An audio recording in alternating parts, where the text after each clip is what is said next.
Y bueno, bienvenidos nuevamente a Offside Podcast, programa 38, 5 de marzo del 2021.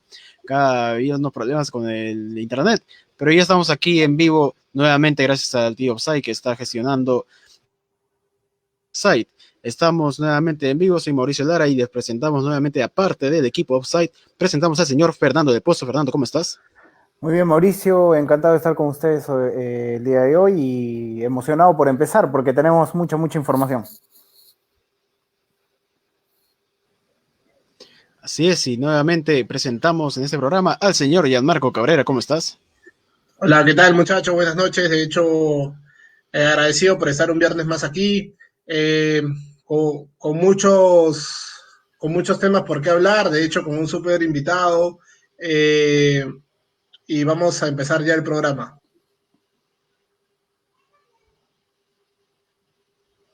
Así es, vamos a empezar ya el programa. Recuerden, este es el único podcast deportivo en donde el protagonista eres tú y puedes seguir dando tus preguntas, ser parte del debate, el debate este intenso que a veces tenemos con los compañeros de Offside eh,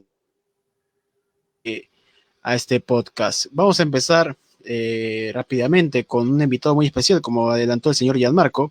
Vamos a empezar invitado el cual ya está en otras tierras, está jugando en otras canchas y ahora está nuevamente en los focos, ¿no? De lo que es el fútbol peruano, ¿no? Estamos hablando del jugador Kembol Guadalupe, que en un momento más lo tenemos conectado. Si nos conecta con el tío Offside, esperamos ahí su conexión. Hola, ¿qué tal? ¿Qué tal, Kembol? ¿Cómo estás? Gracias por la entrevista, gracias por estar con nosotros. ¿Qué tal, Kembol? Buenas noches. Buenas noches. Muchas gracias por la oportunidad. ¿Qué tal, Kembol? Hemos estado, bueno, fue una grata sorpresa encontrar tu nombre en el tema de que has sido promovido a jugar con los del primer equipo, a entrenar con ellos. No sé, es una grata sorpresa y pues es grato tenerte aquí. Queríamos empezar la entrevista preguntándote qué significó para ti ser promovido al primer equipo de Orlando City. Bueno, la verdad ahorita me encuentro muy feliz por las cosas que se me han venido pasando. Esta es una linda oportunidad para mí porque sí, es verdad, estoy entrenando con el primer equipo, pero a la vez estoy con uno de mis ídolos de pequeño. Entonces es un bonito sueño para mí y la verdad me encuentro muy feliz, muy enfocado en lograr las cosas y hacer las cosas bien para ganarme un nombre y un puesto, ¿no? A veces preguntarte quién es ese ídolo que lo tienes desde pequeño, también cómo es tu relación con tus nuevos compañeros, o ya habías conversado con ellos, o quizás con el mismo Galese. Bueno, uno de mis ídolos es Nani y también Alexander Pato, que aún no llega, pero está por llegar.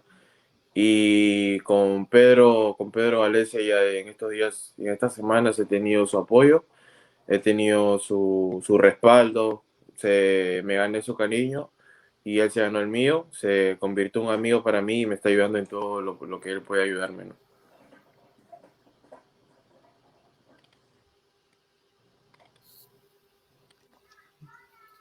Dale, No, Kembol. Marco. Importante lo que mencionas, Kembol. En verdad, me gustaría conocer un poco eh, qué sensación te trajo subir al primer equipo, cómo está entrenando ahorita Orlando, qué consejos te está dando Pedro Galese, cómo llevar ahora el trabajo con el primer equipo, ¿no? Nos gustaría conocer un poco más de ese lado. Sí, bueno, ahorita estamos realizando una semana que ya la finalizamos hasta hoy. Tenemos 2 días de descanso, el sábado y domingo, y el domingo viajamos a Tampa. Vamos a realizar ahí una pretemporada, una semana, 8 días. Tendremos partido de práctica y estaremos ahí haciendo los entrenamientos 3 veces por día, triple horario. Entonces hay que estar preparado para eso. Y la sensación que yo tengo ahorita es las mejores sensaciones que puedo sentir y los consejos de Pedro han sido demasiado buenos. Él me comentó uno de los consejos de él fue que estar lejos de la familia, que me iba a hacer fuerte. que me iba a ayudar, pero que contaba con su respaldo y con su apoyo.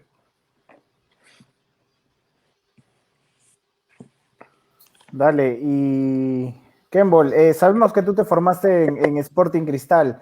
Cuéntanos un poquito sobre esa experiencia y una comparativa con cómo se trabaja el fútbol en menores en Perú y cómo lo trabajan allá en Estados Unidos. Bueno, hay mucha diferencia, pienso yo. Acá es un nivel de intensidad más alto que en Perú. Acá hay una dinámica demasiado increíble. Acá es un tema que si no tienes el rendimiento físico, te, no estás a nivel de la competencia de acá. Acá es un juego de mucho ida y vuelta, ida y vuelta, ida y vuelta, anda, regresa. En Perú es un juego más pausado, un juego de tener más la posesión por el medio, abrir el campo y llegar por fuera y todo eso. Pero acá es un juego más directo. Y en menores, acá lo sentí en los primeros partidos que tuve con mi categoría, sí me chocó un poco ese tema porque yo venía de una cuarentena, de estar entrenando casi 3 meses sin entrenar, entonces me costó, pero gracias a Dios me pude acoplar muy rápido al equipo. Claro, importante lo que mencionas. Sabemos que Luis Guadalupe es tu tío y tú juegas en la misma posición que él, los dos son centrales. ¿Algún consejo que te ha dado tu tío para que ahora que vas a estar en primera vas a compartir cancha con bastantes jugadores de gran nivel que han triunfado en Europa, ¿no? En la MLS hay bastantes jugadores que llegan de Europa, ¿no? Sí, sí, mi tío es como un segundo padre para mí. Lo tengo casi todos los días llamándome para preguntarme cómo estoy, para aconsejarme, para decirme, aliméntate bien, descansa temprano, haz estas cosas, gánate al profe, gánate a los compañeros, entrena temprano, siempre quédate después de los entrenamientos. Tengo ese apoyo por parte de mi tío siempre, siempre lo he tenido y estoy muy agradecido con mi tío siempre. Dale, ya Marco, tenías ahí algunas preguntas. Sí, de hecho nos mencionas mucho el tema de la parte de la familia, que vas a extrañar ahí un poco y adecuarte. Sí, sabemos que es difícil, es paso a paso todo ello, pero me gustaría saber un poco qué esperas lograr ahorita con Orlando City en lo que va la pretemporada, los primeros partidos y el desarrollo de cómo va tu primera fase con ellos, ¿no? Bueno, mis expectativas ahora y mis metas en esta pretemporada son destacar y sorprender al cuerpo técnico, ¿no? Que vean en mí que tengo las ganas, las condiciones de poder ser un jugador profesional ya. Eso es las metas, lo que tengo propuesto para esta pretemporada, ¿no? Dios quiera y se me den las cosas a base de mi esfuerzo y de la fe que tengo en Dios, ¿no? Este, Kemball, existe una tendencia en los juveniles en Estados Unidos también, que tienen más de una nacionalidad, ¿no? Y van probando selecciones, se van de una convocatoria de tal país, luego a otra. Por ahí juegan algunos torneos amistosos. ¿Por qué hasta que no jueguen hasta partidos oficiales de la selección mayor, ¿no? Tienen algunas libertades, eso es lo que le permite la edad, ¿no? Pero tú tienes definido qué selección deseas representar, estás evaluándolo porque también no podemos tampoco despreciar lo que es la selección estadounidense. Sí, sí, sí, obviamente.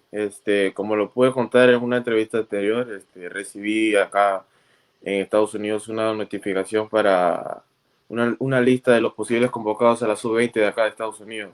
Y en esa lista figuraba yo. Entonces me sorprendió y me puso feliz porque lo hablé con mi papá y eso a mí me sorprende y me da a entender que estoy haciendo las cosas bien, que voy por buen camino. Entonces ya no es una sub-17, es una sub-20. Entonces ya como que mis expectativas van para más. Y yo como lo pude hablar y decir, Perú siempre estará primero, porque fue el país que me abrió las puertas primero, el que me apoyó, confió en mí, me dio mis primeros pasos, me abrió las puertas. Entonces, si tengo las dos posibilidades, me voy por Perú, pero no, en ningún momento rechazaré una oferta que tenga de la selección de acá, ¿no? Interesante lo que nos mencionas, Kembol. Tenemos preguntas de nuestros seguidores. Adrián Vega menciona, quisiera saber por qué Kembol no siguió en Sporting Cristal. ¿Qué fue Bueno, lo que pasó? como lo comenté, yo estaba en cuarentena. Los planes conmigo eran reserva, porque ya cuando dieron la cuarentena yo estaba ya en planes para reserva, estaba entrenando con la reserva, pero se dio la cuarentena, entonces entré en pandemia, me fui a Chincha, estuve ahí sí, entrenando por mi parte, no tenía entrenamientos por Zoom, pero no era nada de que decían cuando volvíamos y nada de eso, no tenía contrato tampoco, entonces se comunicaron con mi papá unos agentes que ahora me representan, la empresa de Code. Entonces hablaron con mi papá, que le dijeron que podían buscar ofertas afuera de Perú. Y mi papá, sin pensarlo, lo dijo, me comentó a mí, yo feliz, y se dio todas las cosas de poder salir de Perú. Y más ayudó que no tenía contrato, nada en Cristal, y la verdad también agradecido con el club porque nunca me puso un pero y siempre me apoyó. Seguimos con las preguntas de los seguidores de Offside. Nicolás Schwartz pregunta, ¿cómo veo? ¿Qué es lo que sabes de otros peruanos que están dentro de tu misma categoría en Estados Unidos, como Toya en el San José Earthquake, Cortés en el New York Red Bulls y Chávez en el New York City, entre otros? Bueno, estoy viendo que hay mucho nivel por acá, que estoy viendo también que se están ahora enfocando más en los jugadores de afuera y eso da buenas expectativas, ¿no? Porque acá afuera hay buen nivel y veo que los compañeros también que juegan muy bien, tienen buen talento, entonces creo y pienso que sería bonito tenerlos en la selección. Dale, Javier. Hola, ¿qué tal? Muy buenas noches, ¿cómo estás?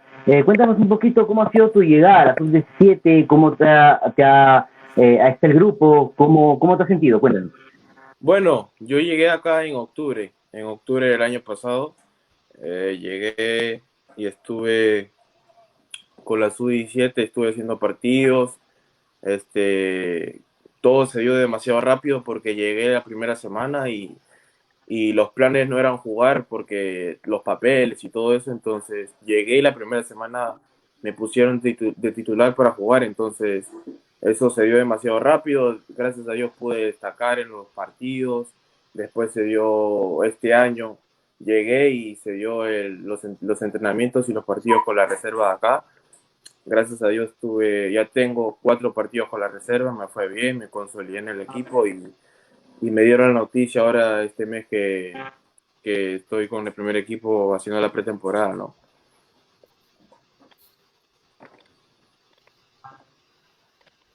Dale, y bueno, Kembol, ahora que estás entrenando con el primer equipo del Dale, Orlando ¿y cómo ha sido City, la convivencia con Said Nevado, otro peruano también allá, incluso también entendido? dale, Ahí dale, Javier. perdimos un poco la conexión con Javier. Era cómo ha sido la convivencia con Said Nevado, otro peruano que jugaba en Orlando City, sub-17. Tenemos entendido de que el entrenador también es peruano, era Javier Carrillo, ¿no? Sí, el profe también es gran parte, gran apoyo en todo lo que me está pasando, ¿no? El profe me está apoyando demasiado y Said Nevado también fue uno de los primeros compañeros que cuando yo llegué me brindó su apoyo, me dio la mano para yo ganarme la confianza del equipo, me hizo entrar al grupo rápido y se hizo un amigo, me ayudó en muchas cosas y estoy muy agradecido con él, con todo el grupo y con el profe también. Justo retomo mi pregunta. Ahora que vas a estar en el equipo de Orlando City, en el primer equipo, vas a tener quizás la posibilidad de enfrentarte a dos jugadores que están en la selección peruana, como es Raúl Ruiz Díaz y Edison Flores, incluso Andy Polo también. ¿Alguna expectativa? ¿Qué piensas enfrentarte a ellos, no? Porque tú eres defensa central y ellos son atacantes. Bueno, como lo dije, ¿no? Esta oportunidad me brinda muchas oportunidades jamás pensé vivirla a mi corta edad, ¿no?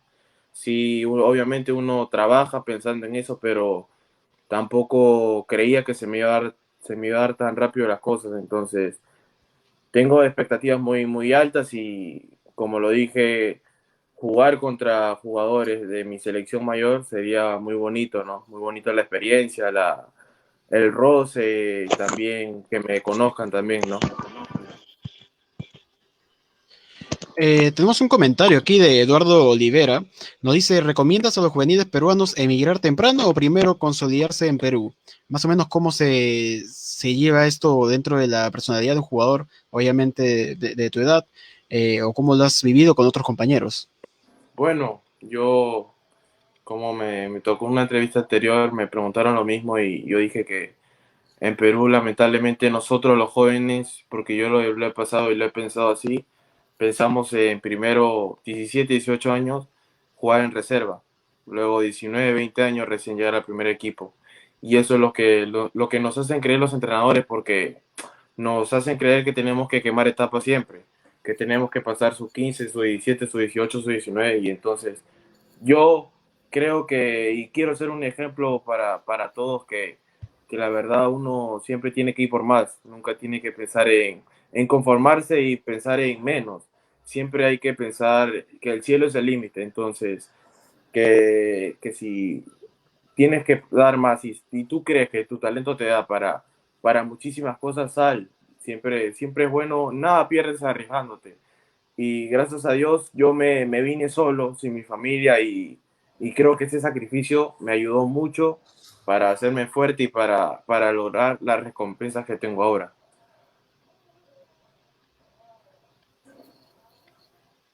Kembol, nos mencionas un poco lo que, bueno, ya tus expectativas, de hecho, lo que vienes entrenando con el primer equipo, el apoyo que te han dado algunos, bueno, Galese, y vas a tener, de hecho, de algunos seleccionados que están jugando allá. Nos gustaría conocer también un poco en qué otra liga, ya ha llegado el momento, tuvieras que emigrar a otra liga, en qué otra liga te gustaría jugar, anhelas jugar, y en, si se puede, en qué equipo, ¿no? También. Bueno, me gustaría jugar en España, me gusta jugar en la Liga Española, ¿no? En el Real Madrid me gustaría. Es uno de mis equipos favoritos y me gusta la liga, me gusta la competencia y me gusta el Real Madrid. No, Ok, bueno, Kembol, en queremos verdad, agradecerte por ser parte de esta entrevista. Disculpa, Marco, acá hay un tema con la conexión. Queremos agradecerte por ser parte de esta entrevista, hacernos, te deseamos mucha sí. suerte de parte del equipo Offside en todo lo que viene más adelante, ya sea en Orlando City, ya sea en futuros de Europa. Te deseamos lo mejor en tu carrera profesional. Muchas gracias por el apoyo y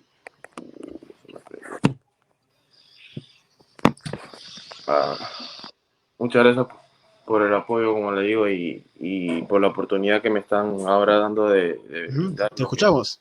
¿Me escucha? Sí, sí, sí. Sí, Sí, sí. Kembol, te escuchamos. Le digo que muchas gracias por la Sí, así es. oportunidad, por el apoyo que me están brindando ahora y eso me hace sentir feliz también, ¿no? No, en verdad, agradecerte, como ya lo mencionó Mauricio, de parte de todo el equipo Offside. Esperemos no sea la última vez que te tengamos como invitado y que te vaya bien en todo, Kembol. Muchas gracias. Muchas gracias a ustedes, muchas gracias. Ese era Kembol Guadalupe, que nos contó un poco de las experiencias que ha tenido ahora que va a estar en el primer equipo del Orlando City, donde además va a compartir equipo con Nani, lo mencionaba, va a llegar Alexander Pato, además está Galese, y tiene grandes jugadores en el equipo, ¿no, ya Marco? Sí, de hecho, Fernando, o sea, importante lo que nos menciona Kembol, muy grato que haya recibido el apoyo de Pedro.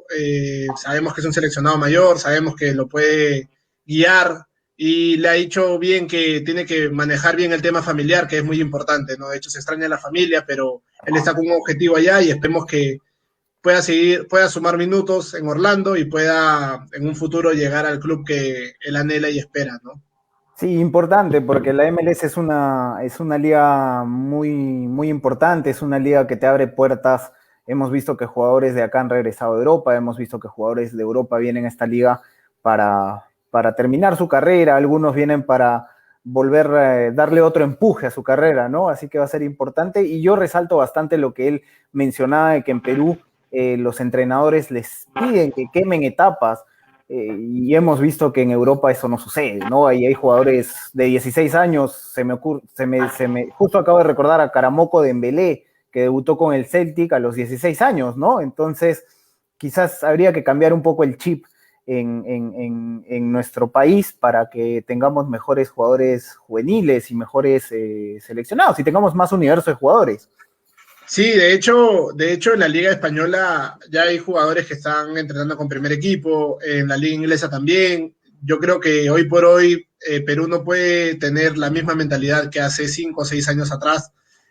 Los jugadores tienen que evitar el quemar etapas, tienen que mostrarse y estamos viendo que la MLS está apoyando a muchos peruanos, al igual que la mexicana, que es donde ahorita se encuentran la mayoría, ¿no? Entonces hay que aprovechar ello a todos los chicos y de hecho a los clubes también, que muchas veces por un tema de contrato o de lo que va a recibir el club se termina rompiendo la relación entre a dónde pueden llegar los juveniles, ¿no?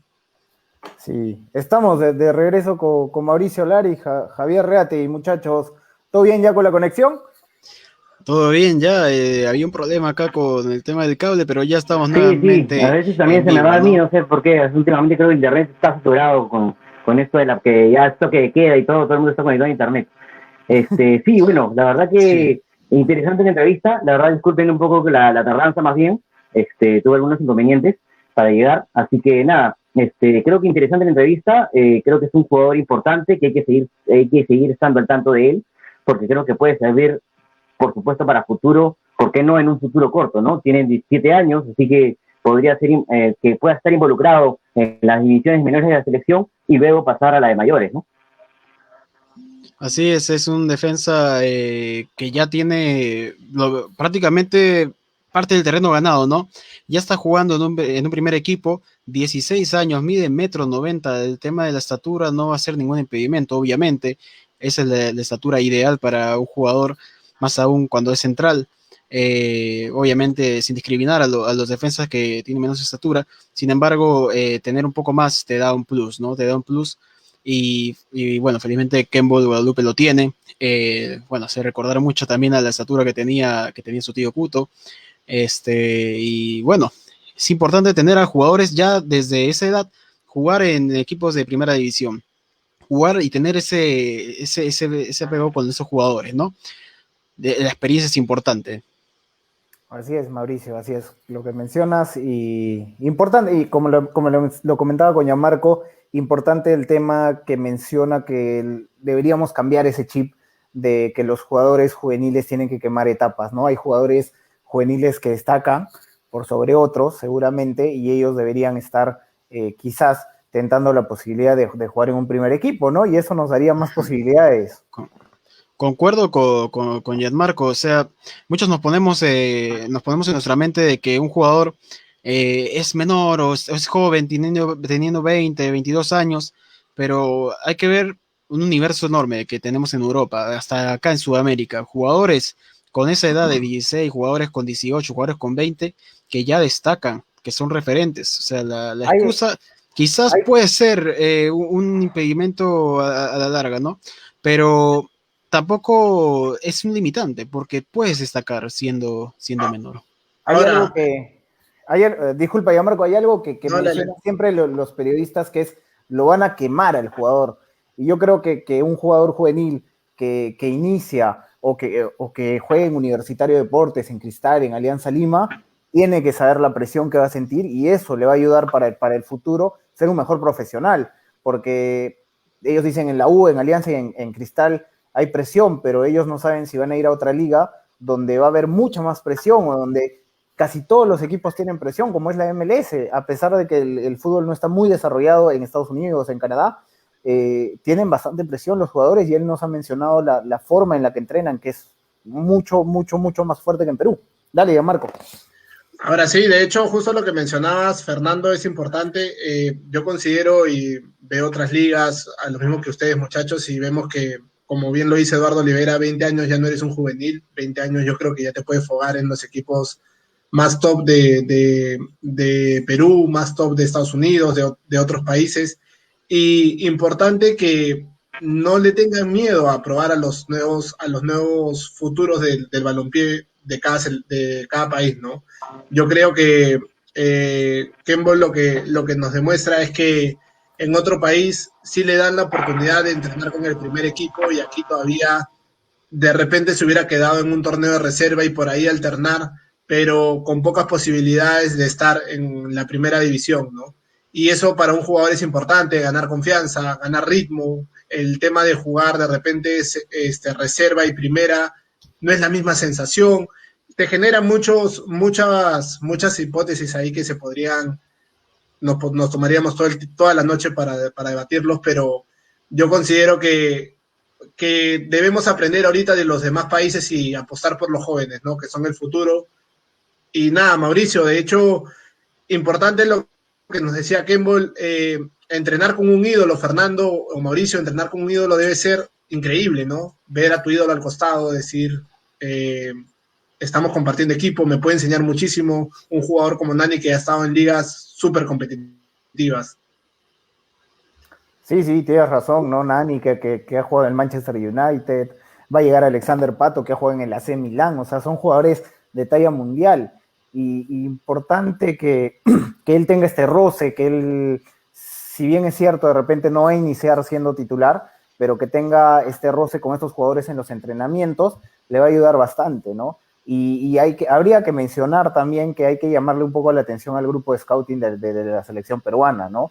Porque en la sub-20 de Estados Unidos ya lo ha convocado, lo cual indica que es un jugador que podría destacar en esa selección, ¿no? Entonces, en la selección peruana no lo tenemos. Hay ese tema y justo lo que pasó con Jamaica, que está trabajando con jugadores que quieren defender a su selección y que juegan en los equipos de primera división de la Premier League, yo creo que tenemos mucho por aprender. Hay mucho Sí, por creo que es aprender, importante ¿no? el hecho de, Dale, bueno, Javier. como dije, de tener este futbolista ahí, hay que seguirlo, hay que estar al tanto. Y bueno, ahora tenemos que pasar ahora a hablar de fútbol femenino, ¿no, muchachos? Así es, íbamos a más o menos hablar de este tema, ya que vemos el caso de Kemble, vemos el caso ¿Me de escuchan? Jamaica, cómo está buscando, sí, el caso de Jamaica que va buscando jugadores, ha fichado a 9 jugadores ingleses en su país.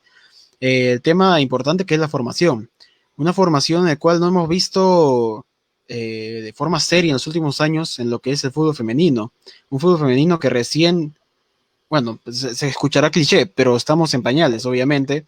Es un fútbol femenino que se necesita profesionalizarse a comparación de otros países. Un fútbol femenino que el día de hoy tuvo una prueba por medio de Universitario, que fue su campeón, el campeón del fútbol femenino, y que necesitaba ese apoyo, ¿no? Necesitaba ese apoyo primero por parte de la directiva, que obviamente hubieron problemas durante la pandemia, no podían entrenar, no había comunicación. Luego el problema con los permisos, no había el permiso del gobierno.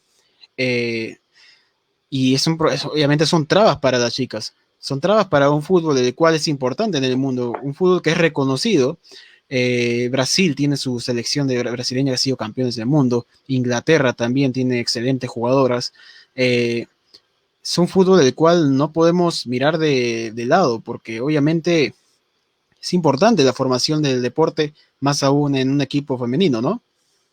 Sí, sí, tienes toda la razón. Yo que ahora vivo acá en Canadá, sigo bastante la MLS y sigo bastante el fútbol femenino, porque como ustedes bien saben, la selección femenina de Estados Unidos es una selección muy fuerte, la selección de Canadá en fútbol femenino son selecciones muy fuertes y donde se trabaja muy bien, donde es profesional, ¿no? O sea, el equipo femenino aquí no tiene nada que envidiarle a un equipo masculino, de ningún equipo. Y eso creo que es algo que está fallando en nuestro país, donde ni siquiera la liga es la adecuada para poder desarrollarse, donde ni siquiera los clubes peruanos que están en la primera división, todos los clubes tienen su equipo femenino, todos los clubes deberían tener su equipo femenino y se debería crear una liga al margen, paralela a la Liga 1 para que se desarrolle, ¿no?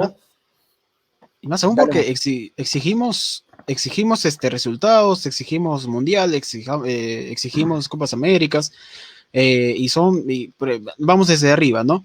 Los equipos peruanos, los equipos de primera división, con las justas tienen para poder mantener un equipo de reserva, más aún los que suben de segunda, los que suben de Copa Perú. Ese equipo de reserva, si no tiene ese apoyo, ¿qué apoyo le están dando a un equipo de mujeres que podrían tener? Ese es el problema, ¿no? Es como un castillo de naipes que se va cayendo poco a poco dentro de lo que es nuestro fútbol peruano.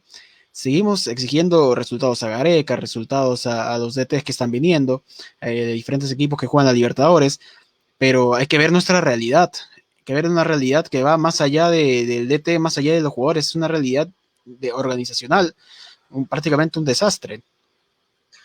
Sí, de hecho, mira, acá tenemos un comentario de Daniel Castro, nos dice, la informalidad no es de ahora, la formación en menores y el femenino están en segundo plano porque dicen que no es rentable. De hecho, justamente yo también iba a mencionar con respecto a lo que Daniel nos acaba de decir, yo considero que hoy por hoy en nuestro país no lo ven de una manera rentable. Hemos tenido una entrevista en Offside Talks también con Luciana Aparicio, que es jugadora de Vallejo, y nos mencionaba que muchas veces se les complicaba tener un campo donde entrenar. La misma federación a veces les decía que estaba ocupado, que le daban la sintética, y jugar en sintética nos contaba que al mediodía la sintética quema, no está muy bien cuidada, y eso podría traer problemas y lesiones a futuro en las jugadoras, ¿no? Lo que ellas buscaban era un campo natural donde podían desarrollar mejor el fútbol y poder entrenar todos los equipos.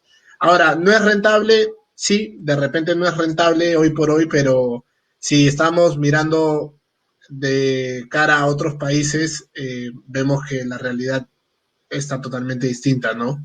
Para otros países el fútbol femenino y el masculino van de igual, o en algunos casos la diferencia es muy corta, pero esperemos que aquí también lo sea en unos años, ¿no, Fernando y Mauricio?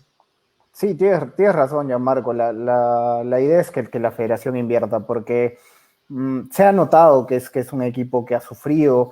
El equipo colombiano es un equipo ya sólido, ya consolidado, que sin duda iba, y el grupo en el que está Universitario va a ser muy, muy difícil para ellas, pero yo creo que es cuestión de trabajar, ¿no? Es cuestión de invertir, es cuestión de que los clubes se comprometan, es cuestión de que la federación se comprometa, y como bien lo decía Mauricio, nosotros pedimos cosas, algunos periodistas, incluso los hinchas piden cosas. Cuando la selección peruana femenina jugó el sudamericano, los hinchas pedían los resultados.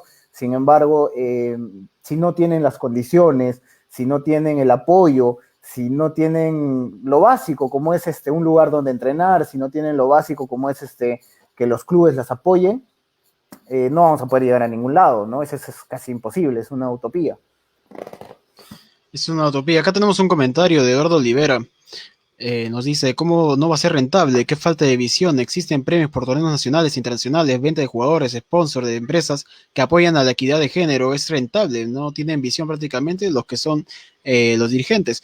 ¿Qué pasa? De que si tú quieres tener un torneo bien hecho, obviamente hay que prepararlo bien, hay que preparar bien un plan a largo plazo, no un plan que se busque solamente el resultado de que es la Copa, por ejemplo. Es un plan en el cual debes convencer a esas empresas privadas, debes convencer a ese tipo de empresas a poder invertir en este fútbol, a poder invertir en reservas, a poder invertir en mujeres, a poder invertir en las reservas de las mujeres también, porque es un trabajo que nos llevan años de años. Y ese es el problema de este fútbol. Mencionaba Gianmarco también al inicio de la entrevista que tuvieron con Luciana, sí, jugaban en canchas sintéticas, y eso no va solamente ahí, ya lo hemos visto en la Liga 1, hemos visto cómo se programaban partidos en estadios como, me acuerdo de Alianza Atlético de Sullana, ese estadio con canchas sintéticas al mediodía, se le notaba a los jugadores, pobrecitos, se echaban agua a los chimpunes. También otros estadios como el de Juan Aurich, por ejemplo, en su tiempo. El de San Marcos también. El de San Marcos, que era gras natural y lo pasaron a sintético, y jugar a 1, 2 de la tarde. No puede ser posible. San Marcos también. Ya veíamos ese atraso en el fútbol profesional jugadores jugando en canchas sintéticas. Imaginemos cómo están las mujeres jugando en esas condiciones. Te tenemos de vuelta acá, Javier. Creo que no hay... Sí, Creo que sí. disculpen, el internet anda medio fallando hace rato. Este, es importante, por supuesto, el hecho de tener al fútbol femenino. Creo que es una ventana, además, y creo que tampoco hay que exigirle mucho por ahora, porque creo que es algo reciente que le está dando al equipo, ¿no? Sí, eso es algo reciente. Obviamente, lo que hemos visto hoy día es un equipo femenino el cual se notó que han entrenado, se notó que tenían ese oficio, se notaba de que desde el inicio querían salir jugando, a la presión no les gustaba el pelotazo, salían jugando, tocando, ya esa era una idea del DT, pero obviamente la presión del equipo colombiano, el equipo de América era enorme por ese sector izquierdo. Me acuerdo que los jugadores tomaban la pelota y ellas no paraban de correr, no dejaban ni un respiro, y obviamente esa es otra formación. Ese es otro tipo de tratamiento en un país que se tomaba en serio este deporte. Estas jugadoras vienen con partidos ya encima, ¿no, Fernando? Sí, Mauricio, es un equipo ya consolidado, como te lo mencionaba. Rápido para comentarles, hoy se disputó los primeros partidos del grupo A y del grupo B. Se le está dando mucho. Seguimos con los problemas, creo. Se disputó el partido del grupo A. Corinthians goleó 16-0 al Nacional, al equipo ecuatoriano. Ese es en el grupo de Universitario de Deportes, y Universitario cayó 5-0. Y por el grupo B, Kinderman logró una victoria de 8-0 sobre Deportivo Trópico, y Boca Juniors y Santiago Morning empataron 1-1 en los resultados del grupo B, ¿no? Como vemos, hay algunos países que aún no están completamente desarrollados o han desarrollado completamente el fútbol femenino, y vamos a ver este tipo de resultados, ¿no? Como 16-0, 8-0. Hablando de la Copa Libertadores, hablando de este tipo de formación, y esperemos que las chicas logren recuperarse de esta goleada, enfrentan a un Corinthians, obviamente un Corinthians que viene de golear enormemente a otro equipo. Sin embargo, con los partidos hay que jugarse, ¿no? Los partidos hay que afrontarlos, y los partidos hay que seguir metiendo de puncha, como le dicen, ¿no? Uh-huh. Les apoyamos desde acá. Seguimos hablando de la Copa Libertadores y hablaremos de la misma realidad del fútbol peruano. Seguimos hablando de lo que fue la participación de César Vallejo. La participación de César Vallejo, que fue eliminado 2-0 ante Caracas. Un partido del cual se notaba en la estadística que obviamente la estadística no mete los goles, pero se notaba en la estadística que dominaba, entre comillas, César Vallejo, pero hubo un momento en el cual este partido resultó ser más, disculpen la palabra, un poco más torpe con la pelota que virtuoso. César Vallejo intentaba dar los pases fallados, pases increíbles que se supone que hemos visto jugar a ellos dando buenos pases, ¿no? Hemos visto la idea de Chemo, pero no se entiende cómo se puede jugar así en una Libertadores. No había tanto nervio encima porque tenías la posesión de pelota. Y por otro lado estaba Caracas que mostraba ser peligroso al inicio, ser peligroso en sus contraataques, pero no definía. Era un equipo que prácticamente no estaba definiendo. El gol se lo encuentran de un penal que tal vez pudo haberse sido evitado, y el segundo gol lo encuentran de un error en salida, un error del cual los pases no, a pesar de que se veían simples, obviamente uno tiene que estar en la cancha, pero a pesar que se veían simples y hemos visto a estos jugadores dar esos buenos pases, errarlos de esa forma nos parece increíble. Sí, Mauricio, yo creo que ha habido un tema de ansiedad del equipo de Lavallejo, y como lo vuelvo a repetir, ¿no? Nosotros, el fútbol peruano no estamos para creernos superiores a nadie, y las oportunidades que tenemos que hacerlas. Si fallamos oportunidades, el otro rival no va a fallar, y eso lamentablemente nos va a terminar costando, ¿no? Si bien nosotros lo mencionábamos cuando analizamos al rival de Vallejo, que era un rival que sobre el papel se le podía ganar, ya vemos que de repente, no sé si fue, yo creo que fue más que toda ansiedad, pero es lamentable, ¿no? Yo creo que Lavallejo se mostró superior en ambos partidos, pero lamentablemente los delanteros no estuvieron finos al arco y eso es algo que tiene que trabajar Chemo del Solar, ¿no? Acá tenemos los comentarios de Daniel Castro, nos decía, la informalidad no es de ahora, la formación de menores y el femenino están en segundo plano porque dicen que, o sea, porque dicen que no es rentable, ¿no? Y también nos comenta Daniel Castro, un ex offside que está en Trujillo, saludos a la gente de Trujillo por allá. Dice, se reforzó mal Vallejo, mal Silva, Da Silva, falta de fútbol. Morillo es mejor que Cuba. Se va notando acá el tema de un equipo peruano del cual recién estamos viendo jugar en esta temporada, recién estamos viendo jugar con sus refuerzos, recién la liga va a empezar la próxima semana. También, y eso no es excusa en sí, porque obviamente el otro equipo tenía casi las mismas condiciones, ¿no? Sí, De de todas hecho, maneras. sí, Dale, de ya, hecho Marco. lo que menciona Fernando y lo que estaba mencionando Mauricio, a mí me sorprende un poco porque justamente como tuvimos la entrevista con Jairo Vélez, él nos comentaba las expectativas que tenía Vallejo con ir a buscar los 3 puntos, ¿no? De hecho, lo que sorprende un poco es cómo se planteó el partido.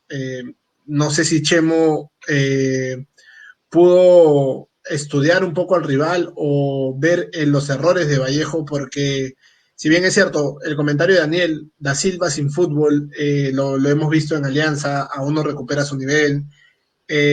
Silva también, aún parece que de hecho la para los perjudica, pero tú vas viendo a los jugadores en el entrenamiento, ¿no? Y yo creo que ahí fue error de Chemo el tema de cómo planteó el partido hacia Pero, Caracas.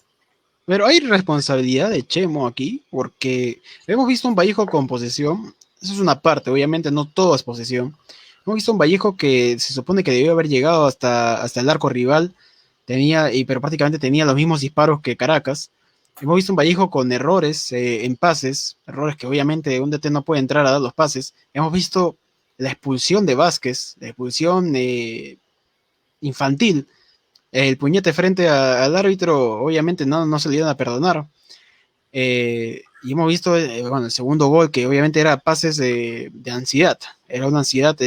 Acá tenemos comentario de Armando Tito. Mena es jugador de Liga más no de Copa. Y Daniel Castro nos dice mucho pelotazo en Venezuela. O sea, ¿hasta qué punto llega la responsabilidad de Chemo de Solar? Por ejemplo, ¿hasta Yo qué creo, punto? yo creo que la responsabilidad de Chemo viene un poco por el tema de hablar con los jugadores de cara a un torneo internacional. Lo de Vázquez, la expulsión, en verdad, siendo un jugador profesional, no puedes cometer esos errores. Te puede ganar la ira, te puede ganar el temperamento, pero eres un jugador profesional. Sabes que estás perjudicando a tu equipo y más aún cuando necesitas sumar los 3 puntos, ¿no? De hecho, Fernando, no sé si piensas igual o qué comentarios tienes, ¿no? Sí, yo creo que sí. O sea, sí hay responsabilidad de Chemo, ¿no? Porque tácticamente ningún entrenador trabaja tácticamente para que su equipo haga pases y no llegue al gol, ¿no? Entonces, ese es un tema de trabajo que no, y que ya venía del primer partido donde se fallaron goles y no ha sido trabajado. Parece que no ha sido trabajado o no ha sido trabajado tan a fondo como debería haber sido trabajado. Yo creo que siempre hay responsabilidad del entrenador porque el entrenador es el que tiene las piezas, el entrenador es el que dibuja el esquema táctico y el que plantea cómo se va a jugar, cómo se va a atacar, cómo se va a defender, ¿no? Y de repente los jugadores pueden fallar, sí, por supuesto, pero me parece que César Vallejo planteó un partido muy mal. Inclusive podría decirte que ni siquiera se tomaron la molestia de conocer más a fondo al rival, porque el rival jugó igual que aquí y le hicieron 2 goles, ¿no? Si bien es cierto, por penal y por errores de salida, pero aprovecharon esas oportunidades, ¿no?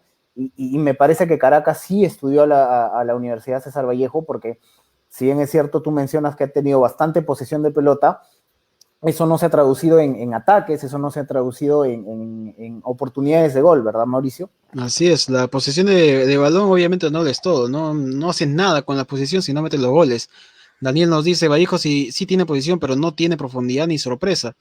Eh, pero ese es el punto, ¿no? ¿Qué pasa si tú haces una formación en la cual funciona, no te atacan tanto, tienes la posición de pelota, vas atacando, vas directo al arco, obviamente finalizas la jugada, ya sea un disparo o lamentablemente te le quitan al final, pero obviamente tú planteas un partido del cual piensas de que tal jugador va a realizar tal función porque así lo has visto en el entrenamiento, pero ¿qué pasa si en el en vivo, en el partido en vivo, obviamente no le salen esos pases que vimos allá en Venezuela? Me hace acordar también al partido de la selección contra Argentina. ¿Qué pasa? Gareca mandaba a los jugadores a una función y obviamente se notaba en su desesperación que no le entendían. Gareca terminó frustrado, terminó sentándose, algo que al final, no, bueno, por lo menos el tiempo que lo he visto, no le he visto resignado a dar indicaciones a un equipo, porque ese día sí se le notó resignado, se notó que no funcionaba lo que él mandaba o simplemente no le entendían. Sí, quizás hay responsabilidad del DT, ¿no?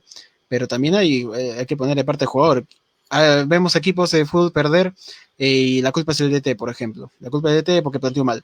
Cuando vemos un equipo ganar, muchas veces se le pone al que metió gol, se le pone como la figura de partido, se le pone como figura al que jugó bien ese día.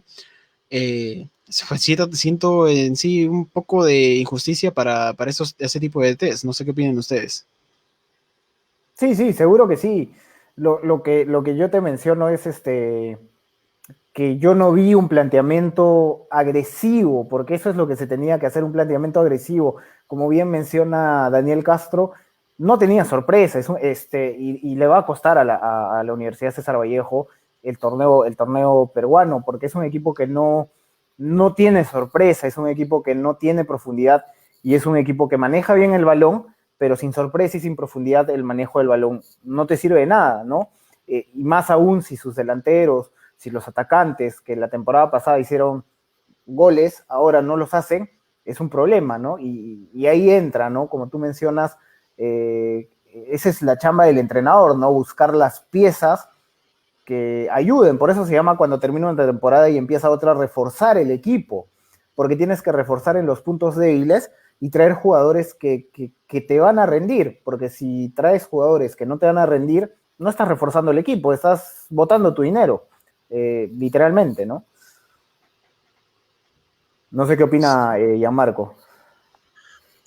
Sí, de hecho, Vallejo, lo que menciona Fernando, Vallejo ha traído jugadores importantes, se ha reforzado bien, tiene jugadores de nombre, pero yo sí discrepo un poco con Mauricio, yo creo que Chemo es el principal, no es el principal responsable, pero es el principal, es la persona principal en la cual él debió haber comunicado, debió haber enseñado cómo juega Caracas, no jugó diferente como el primer partido, jugó similar, eh, pero tú no puedes plantear el mismo partido, estás yendo a buscar los 3 puntos, tienes que ser más agresivo, estar en el ida y vuelta, de repente sabemos que no están viniendo a entrenar como se espera, pero yo creo que pudo ir mejor preparado Claro. para este partido de Vallejo, ¿no? Solo para cerrar ese tema de César Vallejo, y obviamente pasando del tema de selección al tema de los DTs, la responsabilidad que tiene un DT encima, ¿cómo un DT prevé que a un jugador le saquen una roja de esa forma? ¿Cómo un DT No, prevé que un jugador dé un pase errado, un pase que el jugador está solo a 6 metros, a 10 metros, un pase errado y justo al final y te termina metiendo el segundo? Por eso era el punto, ¿no? Obviamente el DT es la cabeza, el DT siempre va a tomar la responsabilidad y el DT obviamente no le va a echar la culpa a los jugadores, pero uno que está viendo el partido, uno que está viendo la función de cada jugador, obviamente uno no puede manejarlos como si fuera el PlayStation, ¿no? no, claro, por supuesto, Mauricio, pero, o sea, lo de la roja es un error netamente del jugador, ¿no? El técnico no puede prever que en un arranque de ira o en una acción tonta, porque es una acción tonta, cometas una imprudencia, pero lo que sí se puede hacer, y para recordarlo, el gol que le hacen saliendo mal, el pase malo, ya habían tenido varios pases malos en el primer partido, el mismo jugador. Entonces, es un tema de quizás insistir con ese jugador, porque si en un partido falla, en 2 partidos falla, pues de repente es algo del jugador, ¿no? Y de Así es. repente necesita estar en la banca para luego volver con más fuerza, no sé. Pero sí, o sea, no toda la responsabilidad es de Chemo Y hablando de esto y de que de la Copa Libertadores, ya se nos viene otro partido. El martes 9 de marzo va a jugar Ayacucho. Aún no conoce rival, es un equipo brasileño, pero va a jugar Ayacucho el partido de ida en Brasil. Y el panorama Palmeiras ganó el ida y todavía esperamos la vuelta para saber si va a ser Palmeiras o va a ser... no, Palmeiras, que digo, ¿va a ser Gremio o va a ser Fluminense? Y el panorama es un poco complicado, más aún teniendo en cuenta que Ayacucho jugó 2 partidos amistosos y ha perdido los 2, contra Universitario, contra Municipal. Entonces, va a ser un partido muy, muy complicado para ellos, porque no vienen con la preparación, ¿no? De repente la U y Cristal lleguen con mejor preparación porque van a empezar a disputar los partidos internacionales cuando ya tengan rodaje en el torneo. Pero esto se ha debido prever antes, ¿no? Los clubes han debido solicitar una autorización. El equipo de Vallejo no jugó ningún amistoso antes de este partido, o sea, este ha sido el primer partido que han jugado. Sí, complicado para todas las partes, ¿no? Vamos pasando ya del tema de Vallejo, el tema de Ayacucho, pero seguir hablando de la representación del fútbol peruano fuera, obviamente, de nuestra liga local. Vamos a hablar de lo que es la eliminatoria del cual se está proponiendo, ¿no? Jugar las eliminatorias en Europa.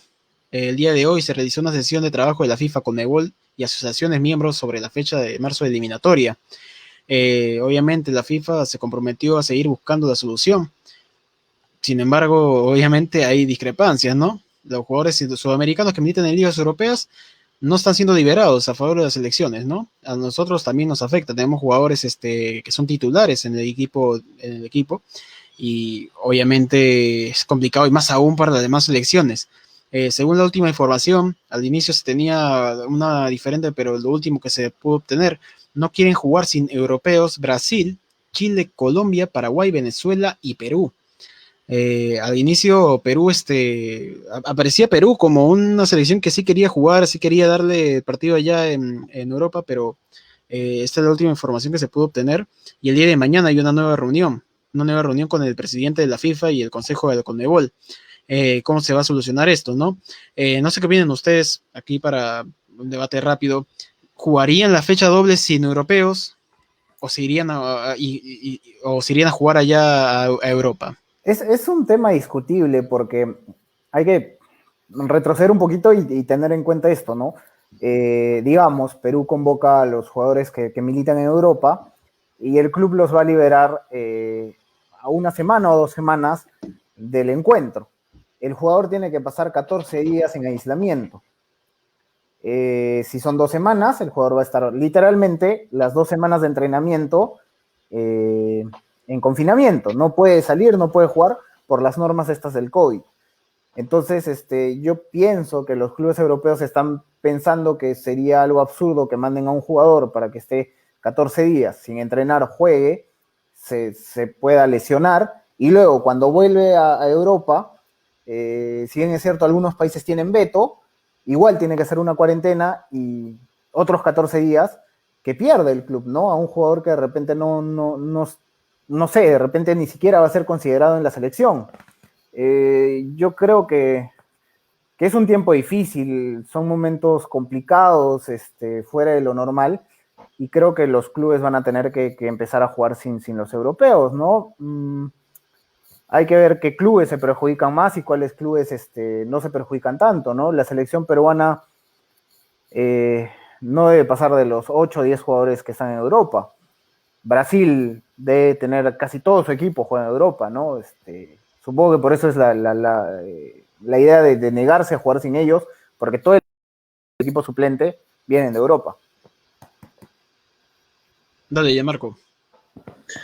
Sí, de hecho, complicado el panorama para todas las selecciones. Yo creo que así Perú tenga, como mencionaba Fernando, 8 jugadores son importantes. De hecho, también para Brasil también lo es, ¿no? Casi todo, como ya lo mencionó, casi todo el equipo es de fuera. Pero yo no lo veo tan descabellado un poco el ir a jugar eliminatorias sudamericanas en Europa. De hecho, yo creo que los protocolos, lo hacen más por los protocolos y por el tema de la seguridad del contagio hoy por la pandemia. y que se puedan cumplir con todos los parámetros que implica esta fecha doble, ¿no? Yo creo que más que todo no tendría por qué haber algún inconveniente en cuanto al tema de ir a Europa. No sé, yo no comparto la idea de ver algún problema o algo, pero eso sí, me parece que si no se juega con los jugadores de Europa, el panorama para Perú sí va a ser complicado. Y algo más raro, bueno, raro no, algo irónico también, es de que en su tiempo también se acuerdan que hubo problema con los jugadores de la MLS que no podían venir. Obviamente Perú, creo que Venezuela también, eran pocos los países que solicitaban a estos jugadores. Paraguay creo que también solicitaba jugadores de MLS y obviamente no se hizo tanto revuelo como los jugadores de Europa. Bueno, es curioso, ¿no? Obviamente eh, las selecciones de Brasil, las selecciones de Argentina, las selecciones de Colombia se refuerzan de sus jugadores que militan en Europa, ¿no? Perú también. Pero quizás hubiera habido en ese tiempo ese tipo de unidad, ¿no? Ese tipo de unidad de saber de que hay selecciones que llegan con desventaja. Y bueno, ¿no? Hoy día, obviamente, cuando ya le afecta a las selecciones grandes, incluido Brasil y Argentina, que son las que obviamente les van a hacer más caso, yo creo que este tema de los jugadores europeos sí va a ir, o sea, sí van a tener que venir, o si no, nosotros ir hacia allá, porque obviamente la influencia de estos jugadores es importante, la influencia de estas selecciones. Se tiene que aprobar primero, se tiene que permitir Europa, la Así es. UEFA, que puedan ingresar las elecciones, ¿no? Perú, en su último 11, estaría perdiendo dos jugadores que son importantes. Uno es Renato Tapia, que juega en España, y La Padula, que es el delantero que fue titular en el último partido. Los dos vienen de España, que son titulares, ¿no? Sabemos que está Peña, Araujo, Reiner y otros jugadores en Europa, pero esos serían los dos jugadores principales, ¿no? Hay que recordar que Carrillo, que Cueva están en la liga perdón, están en Asia, ¿no? Entonces ellos no tendrían problema en llegar a disputar los partidos de la selección. Así es. Bueno, muchachos, vamos a ver cómo se va a tratar esto. El día de mañana tenemos información sobre esta reunión que van a tener, porque se supone que es el día de mañana, porque es una reunión importante, del cual ya estamos a puertas de la fecha doble y todavía no se define el tema de los jugadores extranjeros. Quizás algún permiso en especial, quizás hasta la vacuna podrían implementar. Obviamente la vacuna debería ser para personas de alto riesgo, personas que lo necesitan en verdad. No sería ideal tomar este recurso, ¿no? Pero no me sorprendería, ¿no? No me sorprendería si lo tomasen, ¿no? Vamos a ver el tema de los peruanos en el extranjero y ya para ir cerrando este podcast. Jugó Wilder Cartagena, jugó de titular y fue capitán en el empate 2-2 frente a Rosario Central. De ahí el día 2, Ararat de Armenia cayó 1-0, jugó nuestro otro delantero que seguíamos, teníamos una entrevista con él en Offside, en su podcast, con Jason Martínez, fue titular y jugó hasta el minuto 64. Tenemos una entrevista por ahí, si gustan pueden ir a nuestro canal de YouTube. Tenemos también el partido que Atlas venció 3-1, Atlético San Luis, por la fecha 9, con Anderson Santa María, fue titular. Están jugando los jugadores de la selección, ¿no, muchachos? Sí, justo el tío Opsai sacó su tabla con los jugadores que más minutos habían disputado, donde Sergio Peña es el jugador que tiene más minutos disputados en este año, el que viene mejor posicionado, y vamos a ver si Gareca lo pone de titular o no, ¿no? Pero sí, los jugadores están teniendo partidos, están jugando y algunos están destacando en sus equipos, ¿no? Lo que nos sorprendió hoy fue que Benavente estuvo convocado para el partido del Royal Charleroi, pero al final no fue tomado en cuenta. No hemos recibido ninguna información si hay alguna lesión o algo, pero el jugador no ha estado presente, Mauricio. No ha estado presente Benavente en los partidos del día de hoy. El día de hoy jugó Emen, empató 1-1 en calidad de local contra el Sparta Rotterdam. Jean-Pierre Riner y Didier da Torre se quedaron en la banca de suplentes. Sin embargo, Sergio Peña y Miguel Araujo jugaron todo el encuentro y ya son habituales en este 11 del Emen.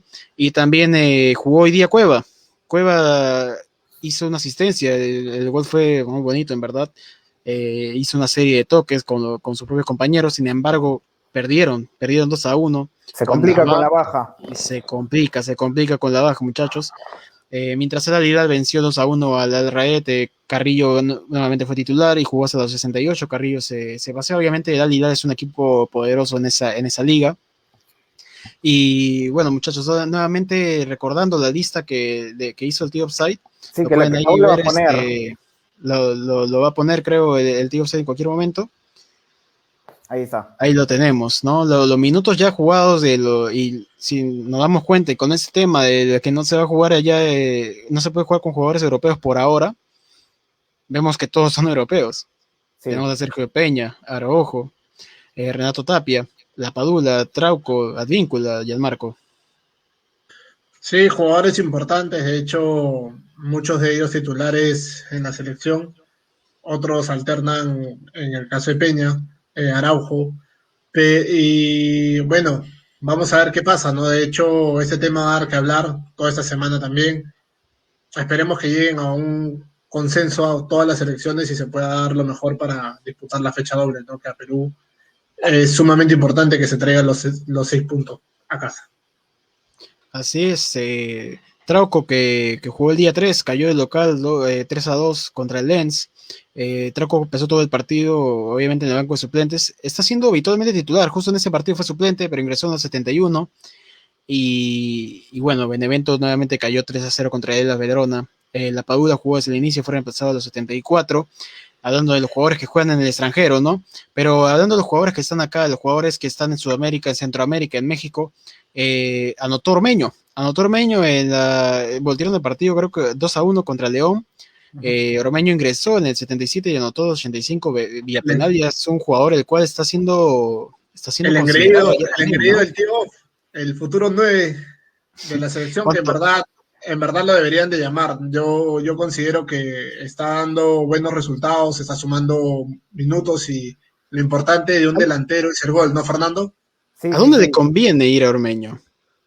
Yo creo que a la selección peruana, ¿no? Porque le conviene. Para mostrarte más, ¿no? Si nosotros miramos nuestros delanteros, algunos de ellos ya están pasando los 30 años, están más cerca de colgar las botas que de seguir jugando, y atrás no hay mucho de dónde elegir, ¿no? Entonces, analizándolo fríamente, la selección peruana le puede ofrecer a Ormeño la posibilidad de ser un habitual, de repente no titular, pero de repente sí un habitual convocado, cosa que la selección mexicana no podría hacer, ¿no? Porque tienen Raúl Jiménez, es un delantero que es joven aún, que juega en la Premier League, tienen a Chucky Lozano, tienen a varios jugadores jóvenes que destacan en sus equipos, ¿no? Y que quizás por ahí sea más complicado para Ormeño poder ganarse un puesto incluso dentro de los suplentes.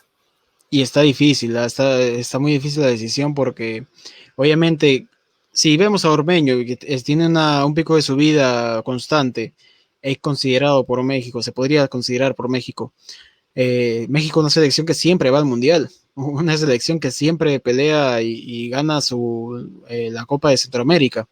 A comparación de la selección peruana, hay ciertas posibilidades que se le pueden abrir a Ormeño mostrándose en este tipo de copas y mostrándose en un posible Mundial, ¿no? Pero obviamente todo está en su cabeza, todo va a ser decisión de él, ¿no, Gianmarco? Sí, va a ser decisión de él. De hecho, yo considero que viniendo a la selección va a tener más oportunidades, va a foguearse con, bueno, un Lapadula que está jugando afuera en una liga más competitiva, Guerrero, que ha pasado por otras ligas. De hecho, es importante tener jugadores de nombre siendo y alternando con ellos, ¿no? Ojo que si Ormeño está sumando minutos y goles, es importante, y creo que es lo que necesita la selección hoy por hoy en la actualidad. Como mencionaba Fernando, nuestros jugadores ya están, muchos de ellos, para jugar 1 o 2 años más, y otros ya están pasando los 30, ¿no? Ormeño te da para una eliminatoria y media más, por lo menos, igual que la Padula. La Padula te da para una eliminatoria más. Obviamente hablando de la edad y tomando de referencia lo que fue Pablo Guerrero, ¿no? Otro que anotó gol fue Aquino. Aquino ganó, bueno, Aquino, América ganó 2-0 de visita a Tijuana, la jornada 9. Pedro Aquino fue titular y anotó los 65 y jugó todo el partido, y Cruz Azul nuevamente venció venció en esta liga 1-0 a Mazatlán por la fecha 9. Yoshimar Yotun fue titular, esta vez no hubo esa rotación de dejarlo sentado. Juan Máximo Reynoso está dando la hora, ¿no, Fernando? Sí, importante lo de Reynoso. Es un entrenador muy bueno, ¿ah? Y que está sacando adelante a un equipo importante en México como es el Cruz Azul. No les gusta cómo juega. No les gusta. El estilo de juego de Reynoso es un poco diferente, no muy deleitante a la vista, por así decirlo, pero mientras se dé resultados es un estilo que siempre va a ser importante, ¿no? Y como yo siempre te lo he mencionado, yo pienso que Juan Reynoso es el mejor técnico peruano en la actualidad, ¿no? Y bueno, lo de Aquino es brutal, ¿no? Está destacando en un equipo grande como es América, y yo creo que eso es positivo para nosotros porque los 3 volantes de contención que tenemos están destacando en sus equipos, ¿no? Y eso es importante porque Gareca ya puede tener la confianza de tener 2 o hasta 3 jugadores en una sola posición, ¿no? Cosa que no se da en otras posiciones que sufrimos. Complicado para Gareca, ¿no? De hecho, Mauricio Fernando, complicado porque Tapia viene haciendo buena labor en su club, Aquino también. Yo considero que Gareca hoy por hoy no debe dudar mucho si es que los pone los dos o de repente alterna uno, pero complicada la decisión, ¿no? Para él. Yo creo que el que está ahí perdiendo un poco terreno sería Yotun. Yotun no estaba teniendo de la temporada pasada, los últimos partidos no tenía un buen desempeño. Obviamente se notaba un poco apartado de lo que fue ese Yotun que daba la hora en el medio campo peruano. Y bueno, obviamente Reynoso lo metió en su sistema de rotación, ¿no? Lo metió en este sistema del cual también es criticado allá en México, pero obviamente él responde con resultados. Obviamente él está respondiendo. Parece el caso Bengochea, ¿no, Marco? Sí, de hecho, parece el caso de Bengochea. Parece el caso de Bengochea, porque a uno no le gustaba cómo jugaba y terminó campeonando, ¿no? Sí, de hecho, ahorita me acabo de acordar del señor Reategui. Bueno, una pena que el internet le haya fallado, pero yo considero que Reynoso ha crecido mucho como técnico. En los clubes que ha pasado ha dado lo mejor de sí. De repente a muchos no les gusta cómo es su estilo de juego, como pasaba con Bengochea, como ya mencionaba Mauricio. Pero... Y con él mismo en el 2009, cuando campeonó con la U. Me acuerdo que decían que la U jugaba horrible en ese año. Pero terminó campeonando. Y la U tenía buenos referentes. Ahora, lo que menciona Fernando también es, y en algún momento en el podcast anterior se dio, está para una selección, es el sucesor, será el sucesor de Gareca. ¿Qué piensan, muchachos? Yo pienso que sí, pero la transición del estilo de juego que tiene Ricardo Gareca al estilo de juego que tiene Juan Máximo Reynoso va a ser muy complicado, y si se da esta transición y si se da el cambio y si deciden que Juan Máximo Reynoso sea el técnico de la selección, yo creo que habría que darle la confianza, porque los resultados no van a venir tan rápido, porque hay que cambiar a los jugadores, hay que modificar el esquema táctico, la forma de juego no es similar, de repente algunos jugadores que usualmente eran titulares van a quedar afuera, y eso toma un tiempo, ¿no? Cuando tú cambias de entrenador cambias de chip. Para traer otro entrenador con otra idea diferente, tienes que cambiar el chip, tienes que cambiar los jugadores y es como empezar de cero, ¿no? Borrón y cuenta nueva. Y eso va a ser difícil, más aún en una selección peruana que siempre te exige resultados, ¿no? Y que ya hemos visto que cuando se ha tratado de hacer este tipo de cosas, los entrenadores no han durado ni media eliminatoria, ¿no? Pero habría que ver si le dan la confianza y si se le da la misma confianza que se le da a Ricardo Gareca, de que a pesar de que habíamos ido al Mundial, pero que se dieron por factores externos, porque antes de los puntos ganados en mesa sobre Bolivia, estábamos fuera del Mundial. ¿No? Sí, entonces, se le dio la confianza y se le continuó dando la confianza, y si ahora no clasificamos al Mundial, seguramente se le seguirá dando la confianza, ¿no? Y eso creo que es importante porque así se forman los equipos, así se logra consolidar una idea de juego y así se consolida un equipo que a futuro te va a dar mejores resultados. Es la idea y lo que venía diciendo Reynoso en el año 2009 cuando campeona con Universitario. Era un equipo que tal vez no era tan vistoso, tal vez no era tan virtuoso a comparación de su compadre Alianza Lima de ese año, obviamente con jugadores como bien, pero era un equipo con personalidad, era un equipo que sabía lo que jugaba y que conseguía el resultado. Y eso es lo que le está dando Reynoso al Cruz Azul, le da una personalidad de seguir jugando a su idea y obviamente su idea está obviamente teniendo resultados. No es una idea del cual tal vez a algunos no les guste, pero es una idea que por ahora está funcionando, ¿no? Y Mauricio, para recalcar, en esa temporada, en la 2009, Universitario va a la fase de grupos de Copa Libertadores y el equipo ya está conjunto, es un equipo que ya juega bien y logra pasar de la siguiente etapa, y es eliminado al final por Sao Paulo por penales, pero es un equipo que le jugó de igual a igual a Sao Paulo en Lima, que le jugó de igual a igual a Sao Paulo en Brasil, que le ganó a Olimpia, que le ganó a Lanús. Entonces, yo creo que cuando se le da la confianza a Reynoso, se le da la libertad y las armas para que él trabaje como se la dieron en su momento en Universitario de Deportes y como se le están dando ahora en Cruz Azul, es un técnico muy, muy interesante y que te puede traer buenos resultados, ¿no? Ese Sao Paulo con Ruggeri Zeni, y que ese día del partido de vuelta termina tapando John Top, le termina tapando un penal. En el partido que clasifican con Lanús, empate, al final del partido se arma un conato de bronca y expulsan a Raúl Fernández, arquero titular de Universitario de Deportes en ese momento, y a John Galiquio.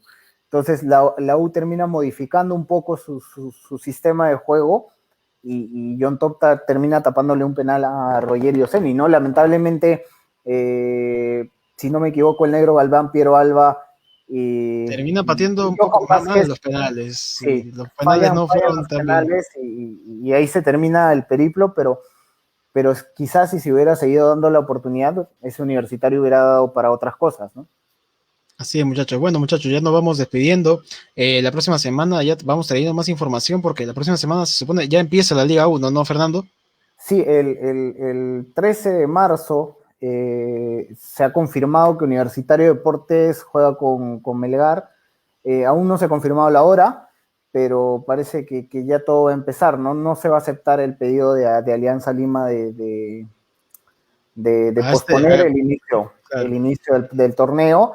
Y creo que va a haber un problema grande ahí, sí, porque escuchábamos las declaraciones del abogado de Carlos Stein, que mencionaba que ellos no tienen ningún problema de que salga a favor porque ellos no se van a mover de primera división, ¿no? Entonces se va a venir un problema grande luego si sale a favor de Alianza Lima, pero hay que esperar, ¿no? El 17 ya es de acá a 2 semanas, y se nos vienen unas semanas complicadas, de mucha información también, Mauricio. Mucha información, vamos a tal vez llegar con partidos encima, porque cae viernes, los viernes a ese programa de partidos, y vamos a estarlo comentando aquí, Gianmarco. Sí, de hecho mucha información se va a desarrollar dentro del inicio del torneo, lo de Alianza, que aún no se termina de cerrar del todo, cuando ya para muchos, en mi opinión personal, ya debería estar cerrado. Pero vamos a ver qué pasa, muchachos. Vamos a ver qué pasa en la semana con los peruanos en el extranjero y el reinicio de la Liga 1, ¿no? Que es importante. Sí, muchachos, no les veo sin antes decir nuestro código de Meridian Bet es 610-650, 610-650, y puedes apostar desde $1 y recibes un bono de bienvenida de hasta 300 soles, el 610-650 en Meridian Bet. Y bueno, agradecemos a todos los que están conectados en estos momentos. Obviamente les agradecemos también a Ken Paul nuevamente por la entrevista. Pueden verla nuevamente en este canal, también en nuestro canal de YouTube, pueden visitarnos. Estamos aquí todos los viernes a la misma hora, ya saben, el único podcast deportivo en donde el protagonista eres tú. Te estamos leyendo siempre y eres parte de este debate, muchachos. Nos vamos despidiendo. Sí, Mauricio, que la gente se suscriba a nuestro canal de YouTube, que la gente comparta nuestros videos, porque ahí en YouTube tiene Offside Talks, tiene los programas que hemos tenido, los hinchas de Alianza, hay varios programas donde hemos entrevistado a jugadores, exjugadores de Alianza, hemos tenido un programa donde hemos hablado de Embajador, entonces hay para todos los gustos, hay jugadores que juegan al extranjero y que no son tan conocidos en el medio, entonces que se suscriban, que compartan y que se sigan uniendo a la transmisión porque acá hablamos de lo que nos gusta y tomamos en cuenta la opinión de los que nos siguen, ¿no? Que es lo más importante, Mauricio. Ya, Marco, nos vamos despidiendo. Sí, bueno, el tío me va a matar, pero de hecho se viene especulando el regreso de Wilmer Aguirre a Alianza Lima, así que vamos a ver qué pasa en las próximas horas. Y como mencionó Fernando, no se pierdan los programas, suscribirse al canal, ver nuestras cuentas de Facebook e Instagram para estar informados de todo el acontecer del balompié nacional e internacional. Así que muchas gracias, muchachos. Muchas gracias a todos, gracias al tío Offside que está en controles, a la gente de Offside, el equipo Offside que va brindando las noticias en nuestras redes sociales. Muchas gracias a los que están conectados y nos vemos el próximo viernes a la misma hora. Nos vemos en el siguiente programa, muchachos. Chao.